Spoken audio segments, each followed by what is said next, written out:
Hello and welcome to the Find Your X podcast, brought to you by Hurricane Marsh Outfitters. I'm your host, Jon Blevins, and sitting with me today, we got two special guests, Chase McDaniel and Trent Wayne. Yes, sir. Both singers, songwriters from the town of Nashville. That's it. Yeah. Man, we're excited to have you here at Country Thunder. Y'all were tearing it up across the way there, and nice enough to come by and visit with us, and we're going to sit down and talk about a few things. And I saw you brought your guitar, man, so I'm hoping you'll strum one, yeah. Why not, man? I think it'd be pretty cool. So yeah, dude, it's hard not to notice y'all. Yeah, we were playing like right across the street, but it's like you see the brand and you're like, as a country boy, I'm like, I gotta walk over there. I gotta go meet the guys behind all that, dude. Everything. It's awesome. Sick. Well, I'm glad y'all stopped by. It's I know y'all are busy and everything, and just to take the time to come over and holler at us like that, we really appreciate it. Absolutely. Thank y'all for having us, dude. Oh yeah, for sure. Yes, sir.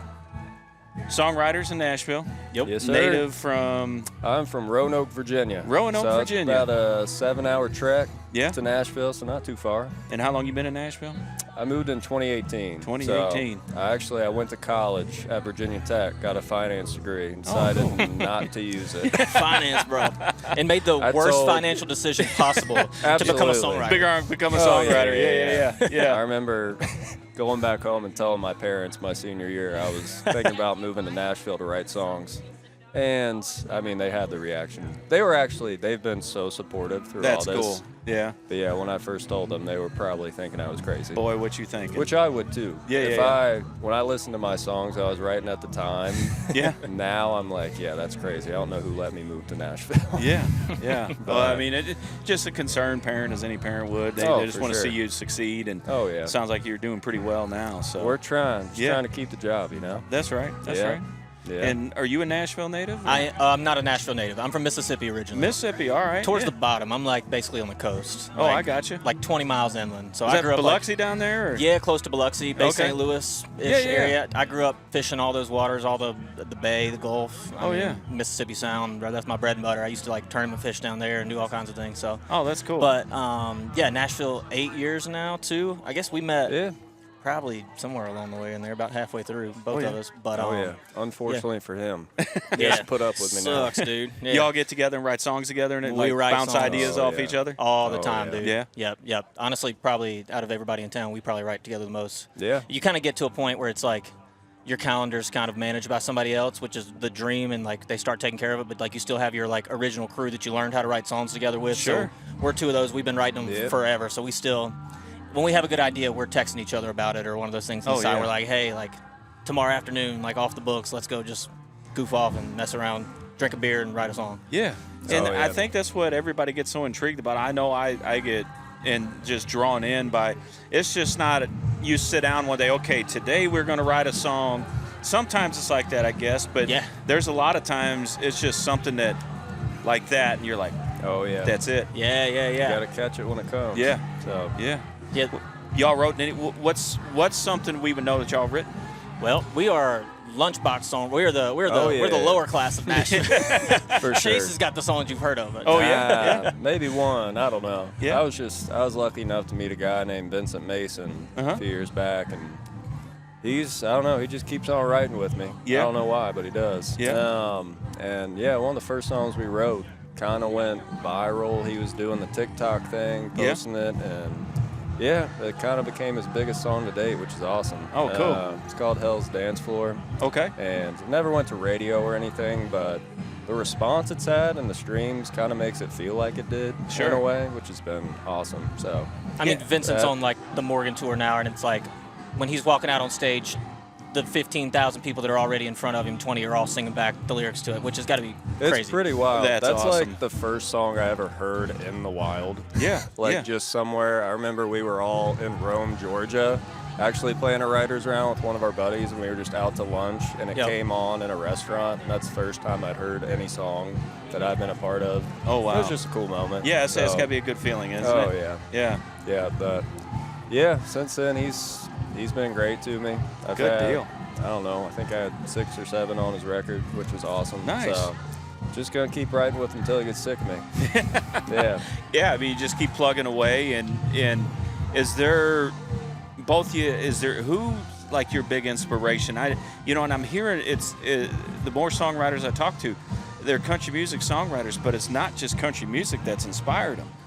different Aerosmith, different bands like that. And I found that really interesting. For sure. Yeah, you probably got interesting influences on that. I grew up you go first. I grew up pretty country. Like for it's funny. Like for Nashville now, I feel like most rooms that I'm getting into, it's like most of the people have like a lot of just different influences that are far from like original like traditional country music, which is honestly really cool. And it's like you see the genre like shape as it goes, and it's like that's why, like, especially like meeting people every single day. It's like a ton of LA's moved to Nashville now, New York, people from all over. I mean, hell, we're both transplants into the city too. Yeah, sure. But I grew up pretty traditional. Like I grew up in a cover band really, really young. I was like 9 years old playing in a cover band with my brother. That right? Oh, that's fun. Oh, dude, by the time I was like 13, we were playing 50, 60 gigs a year. I skipped all the homecomings, proms, did all that stuff. Really? But we were covering like Conway, Merle. We were just deep. I mean, into the 90s, Joe Diffie, John Anderson, Earl Thomas Conley.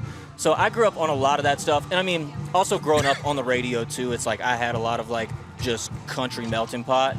So which it's funny. It's like you would think like I remember first getting to Nashville, and it's like when I'd meet people, and it's like just talking about like old school Conway Twitty songs, and I'm just sitting there trading licks back and forth, playing slow hands, all that kind of stuff, and like everybody's like, yeah, I didn't really like that's not really my thing, and I know that was like a big shock for me. Like I was like, no way. Wow. But like, I'm not in Mississippi anymore. Yeah, I'm not in Mississippi anymore. I went to college in Nashville, and it's funny. My freshman year, my roommate was a theater major, and my two suite mates were like death metal guitar players. And I walked in like country boy in boots, and I'm like, oh man, what did I get? What'd you just step into? I'm going home. Yeah. And it's funny, literally to this day, like the roommate is like still one of my really close friends. It's like I was at his wedding this past year, and like, yeah, it's just funny how like much of a melting pot Nashville really is. And I feel like that like bleeds into our writing every single day too. Sure. Which is cool. Yeah. But you were more Goo Goo Dolls guy, huh? Yeah, that's more Goo Goo Dolls. Really? Kind of like that, Kings of Leon, stuff like that. I really didn't get into country music till I was in high school.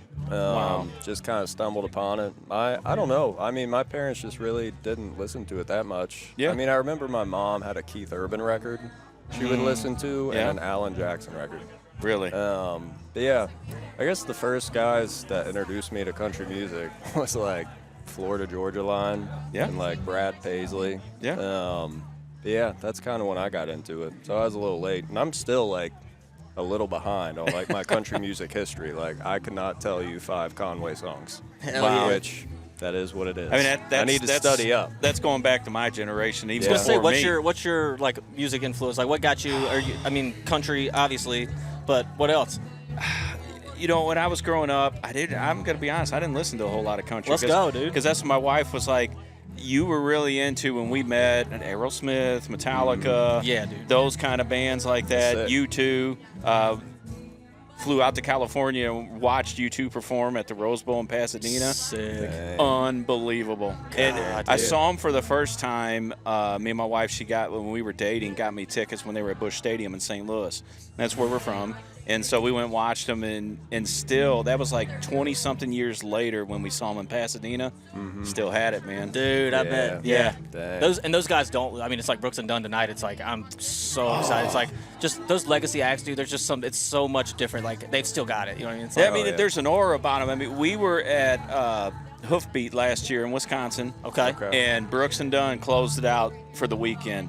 And usually, I mean, I'm getting older. Me and my wife, you know, the headliners go on 10, 11 o'clock. And, I mean, that's late for us old people, you know. That's late for me. We go to bed usually. But we're like, we're going to go watch Brooks and Dunn because we really enjoyed them growing up. And, boy, I think they're 70 and 71 now or 71, 72. Yeah, dude. And last year you couldn't have told that. Yeah, dude. They flat get with it. Dude, I saw them at it was like the Nashville Songwriters Hall of Fame induction they do every year. They'll just like induct the next class in, and I can't remember the writer, but he wrote Brand New Man, and he was getting inducted. So Brooks and Dunn came and played the song in honor of him, and dude, they've still, I mean, even just like that was such a very like stripped down, intimate setting, but it's like very raw, and dude, they still got it. And they lost a lick of it. Oh wow! And they're funny dudes too. Like I listened to them on a podcast on Theo Von actually not too long ago. I remember they were on there, and I was like, these dudes are just hilarious, still chopping it up. Oh yeah, and down to earth too for that everybody that seems to like have more of a know of them than what we see on at a concert or a big screen. You're like, hey man, those they're just good boys. Yeah, that's all there is to it. Which it seems like in the country music industry, you run into a lot of that. So, thankfully, yeah, I feel like more than not, which is great. Yeah. I mean, very just like nice people, very humble. It's pretty rare you run into somebody that's just like, I really don't like, or like, like in general, most people don't like them. Like, there's good people in the genre, well, and I think like. Yeah, sorry, go ahead. I was just gonna say, I think the town, which might be what you're kind of getting exactly on. What I was gonna say. I feel like it's such a like hard grind out town. Like we've been living there for 8 years, and we're just getting to the point now where it's like we're seeing songs turn over to artists that we grew up listening to, like starting to cut stuff, starting to put stuff on projects, and it's like the amount of work you've got to get to, and just like it's such a people-driven industry. It's like Music Row is so tiny. We call it Music Row High. It's like a high school. Yeah. So I mean, you're just like with the same people, but the amount of work and just hoops you have to jump through, and needles you got to thread, and haystacks you got to comb through, and just everything to like keep climbing the ladder. If you're not a good person, like the town's pretty good at weeding you out pretty quick. Like egos go out the door quick. Sure. And I like to think like most people, like by the time they get to that point where they are standing on the stage at Brooks and Dunn or like Zach Top last night or any of those, it's like once you've been through like all these levels, it's like you remember that, you know what it took, and like you've got the core values there too. So it's like Nashville does a good job at like weeding those people out. Well, that's good. That's good, because I mean it's a tough industry. I'm sure the best of the best are there, and That's everybody's there's everybody's a at million songs a day getting written up and down Music Row. I mean, it's like there's 3 of us sitting in a room, and there's thousands, and it's like, I mean, I saw a stat. God, what was it? It was like you have better odds of becoming an MLB baseball player than you do a signed songwriter in Nashville, Tennessee. Is that right? Which is crazy. Crazy to think about. Yeah, that's insane. Right? Actually. It's like, and I mean, I don't feel like an MLB. I'm like, Well, it's like everybody that moves there was like the best in their hometown. Right. And you just all you're the big together. fish in every little puddle in America. Now you're in the ocean. Oh, You're in the Yeah, ocean. when you get in there. So There's a lot of sharks. Yeah. A lot of fighting sharks. for your life. Yeah. And who's coming up tonight? Y'all getting ready to go see Dasha. Dasha. Okay, Dasha's up next. Then I Yeah. think Scotty McCreery's playing. But Oh, yeah, cool. I went to college with Dasha. Oh, did so you? we go way back. Yeah. Oh, very cool. Which is cool too about like Nashville. I feel like there's a lot of friends you just like. I went to Belmont, which is like Belmont University. It's teed up to Music Row. So like, you meet a ton of people that are like, especially like I said, my like roommate and suite mates were so like not in country and so different from it, which is odd for Music Row. Yeah. But the people you do meet that are actually like wanting to do it, like you kind of quickly flock together. Yeah. And you meet them and come up with them, and it's like you start writing songs and putting your chops in, and you wake up 6 years down the road and you know you're still doing it and got deals and doing it professionally now and having songs pop up on records, which is the coolest thing ever. Oh yeah, that's got to be a good feeling. Oh, dude. Well, we don't want to keep you too long, but I did see you bring your guitar. We got you a think guitar. you can pick it up and Ooh, we're gonna make Chase play this one. Huh? tell us, show us a couple give things. us that gold. Give us that gold record on the wall, Chase. Okay. Give us that gold record hanging up on your wall. Well, I will son. say, I'm going to preface it with the beautiful thing about being a songwriter is you don't got to be a great singer. So, yeah, that's one of the perks of the job. Yeah. But yeah, this was the second song I ever wrote with that guy, Vincent Mason. And we honestly, when we wrote it, we didn't expect anything to happen with it. Yeah. Like, I ran into him at the gym like 2 or 3 months ago. And he was like, it's crazy, our song went gold. I was like, I know. Like, I still don't know how it happened. Isn't that It's awesome? just kind of one of those Still weird bumping into him at things. the gym just randomly. Oh, yeah. Yeah. So, Music Row High. Oh Music yeah. Row High for sure. For sure. But yeah, this is just me and him. We wrote it. It's called Hell's Dance Floor.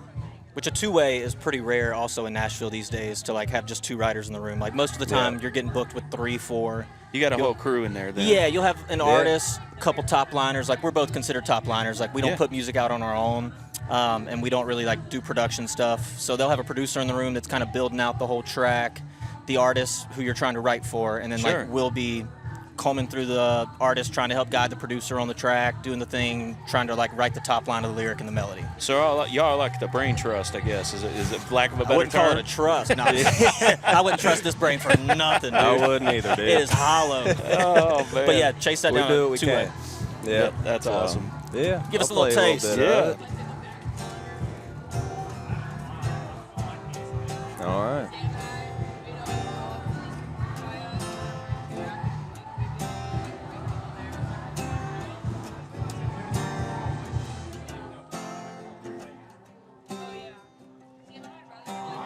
Thought is staying up till the morning sun, letting my mind run on and on about what I made you give us up? Go looking for the greener side of the lawn. Thought I was drowning in whiskey. You steady missing my call. Damn, if walking in here tonight didn't just prove me wrong. Hell is a dance floor, watching a red dress spin around with someone new. My heart's for damn sure breaking in my chest, watching them fall for you. Part of me wants to leave this place, but I can't get the other half to look away. Every song's reminding me that I ain't yours. Well, hell is a dance floor. Come on. Well, hell is a dance floor. Find yourself singing that in your sleep. That melody's awesome, dude. What are you talking Thank about? you. You can't sing. Right? That's what I'm telling you, dude. I want to chase McDaniel record out in the world, dude. Man, I'm telling you, I I'm don't sitting there know. thinking, all right, well, this boy's going to just pick this guitar and he ain't going to say anything. But, boy, you can flat out sing. I Yeah, appreciate boy. it. Yeah. I'm coming around to the idea of that. That's awesome. Sometimes. Yeah. I appreciate it. Yeah. Yeah. That song has been awesome. It's, like I said, it's really cool to write a song with somebody before they have anything going on for Sure. them. So it's just really cool to see that and see the journey. And he's brought me out on the road some, and it's been cool to see the crowd sing it back. So Yeah, that's got to be a very good grateful feeling. for him, very grateful for the song. And Right. yeah. That's been awesome, awesome. man. Come Yeah, on. I see. This is just me, but I think we'll see a little bit more of you guys coming up here soon. Oh, we sure seemed hope. Hopefully so. Seemed like you got some talent, and I mean that was impressive. So Thank you very yeah, much. Yeah, Come on. Yeah. Let's You go. want to give him something? yeah. Bro, why don't you come on. close us out here with Good something? Because I know gosh. you gotta go see your college roommate or Yeah. friend in there. So I don't want to keep her waiting on Oh, us. shoot. Where were y'all at? Oh, we're in the Hurricane Marsh booth. You were where? Oh, dude. Honestly, we No, didn't this even is see. This is awesome. the good part, though. We didn't start talking hunting because I would have sat here for like 4 hours. Oh, dude. I know. We just I got know. started on that, dude. Yeah. It'd Oh, been yeah. Gone, dude. I gotta figure out what key this thing's in. I'm around. I'm sorry, I didn't mean to put you on the spot like that. Nah, but- bro, you did just put me on the spot. Hey, it's all right. You've been doing this since you were, what, 9? Way too young. Yeah. Yeah. I'm an old man now, bro. Yeah, you got your chops. You're good. I wouldn't call them chops. I'm just gonna play. This is a new one that just came out a couple weeks ago. She's a young artist in town. She's a badass. Her name's Aniston Pate. She's out of Texas, but she's like classic walk in the room. She's like 15 minutes in, like, I'm going to smoke a cigarette type. I'm like, I love that. I want to write 100 songs with you. But yeah. So we wrote this. This is the first song I wrote with her, actually. She just put it out a couple weeks ago, and she's about to do the record deal thing and start Awesome. chasing it down. And she's got a lot of stuff going for her right now. So hopefully you'll be hearing her name and hopefully the song. sure. It's a girl song, so we're going to try it out, All right. which is not fun for a guy to sing. Put it in my key. You can see the whole place walking in. It's just 4 walls, 6 stools. I know every square inch. I could draw a map on the back of my hand. But sitting here tonight, and damn if I can't find my way out of this bar. Yeah, I try to leave, I'm right back to the start. I'm staring at the door, but it's never felt so far since you broke my heart. I know my way around, but can't find my way out of this bar. Yeah, out of this bar. Little verse chorus there, man. the Nashville verse chorus. Oh man, sir. that sounded good, man. Appreciate it, Yeah. dude. Doggone Appreciate it. I'm waiting for him to put out a record, too. I'm telling you, No, man. we don't need that. Let's do the songwriters compilation record. yeah. Well, that's just so crazy to me because, man, y'all sound so good. I mean, thank seriously, you. from the bottom of my heart, Appreciate it. and Really appreciate it just tells you how talented that town is. Oh, man. That everybody- guys like you everybody's come up great. here and just rip it like that, just in the middle of a booth with nothing going on here, other than Little a stage couple. going on, Yeah, everything, yeah. yeah. So But man, that was cool. That was cool. Thank you for having us. Yeah, Setup, thank you so much. The gear. Yeah. If you guys aren't on the Hurricane Marsh train, get on it. I'm telling you, I'm gonna be shouting it from the mountaintops. I'm wearing the hat already. I had to come, dude. We're doing the podcast. Hey, I got the shirt on, baby. Oh, dude, take that jacket off. Yeah. Boy, hey. Well, but by all standards, it is chilly today for Arizona. Oh yeah, yeah. Very much, dude. Yeah. Tonight I might have to put a flannel on. Yeah, that's right. It's gonna get chilly. Mississippi boy, it's gonna be chilly for me, dude. Well, yeah, that's true. That's true. But hey, I really appreciate y'all coming out and spending some time with us. Dude. I know y'all got to get. Thanks for having us. Let's stay in touch. Next time we're in Nashville, we'll holler at you. We'll be. If y'all ever go by the NWTF, make sure you come by and see us. Oh, you are there. We'll be there. Yeah, literally, we have a big booth there. I went this past year. It was sardines this past year. I could barely walk around that place. Well, Lance Carpenter, friend of ours. Yeah. He's the best analogy I ever heard of what it's like in there. He says it's like a bunch of worms trying to squeeze. Yeah. I mean, and that's how tight it was. It was. Literally was. They need to find a bigger venue. Yeah. Oh man, don't tell the Opryland. Yeah. Great venue. We love it. We love it. Opryland. Oh man. But hey, y'all, I'm Jon Blevins. For Chase and Trent, be listening for them on the radio here soon. I'm telling you, they're going to be there. Man, I greatly appreciate it. Man, thank you so much. Thank you guys for coming out. Hurricane Marsh, elite That's right. stuff. That's right. Y'all have a good time. Look forward to staying in touch. Yes, sir. Yeah, thank you guys. We'll see you next time.